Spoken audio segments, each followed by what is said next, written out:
Section 2. The evidence. At first glance, the idea of missing centuries sounds absurd, but Illig and his supporters claim there's actual evidence to back it up. One of the biggest red flags comes from astronomy. Historical records of star positions and celestial events, like eclipses, don't always match what should have been visible during the so-called phantom centuries. This suggests that something is wrong with our timeline. There's also issues of architecture. Many structures built in the early medieval period seem too advanced for their time, leading some to believe that the timeline was stretched and that these buildings were actually constructed later. And finally, there's a strange lack of historical records from 614 to 911 AD.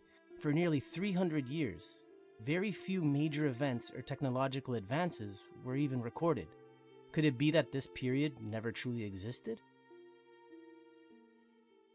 Section 3. Why would someone fake history? If history was truly manipulated, the biggest question is, why? What would powerful figures gain from rewriting the past? One theory is that rulers like Otto III wanted to place themselves in historically significant years. The year 1000 AD had strong religious importance, and ruling during such a time could reinforce the idea that their power was divinely ordained. Another theory suggests that it was an accident. Historical records were simply miscounted over centuries, and mistakes were passed down until they became accepted as facts. Regardless of the motive, one thing is clear. If history was altered once, who's to say that it hasn't happened more than we know? Section 4. Debunking the theory.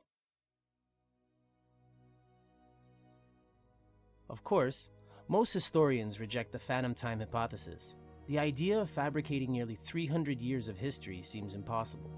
Critics argue that there is archaeological evidence from the so-called missing centuries, including artifacts, buildings, and written records.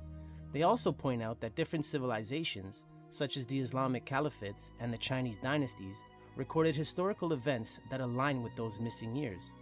So, is the phantom time hypothesis just another wild conspiracy? Or is there more than meets the eye?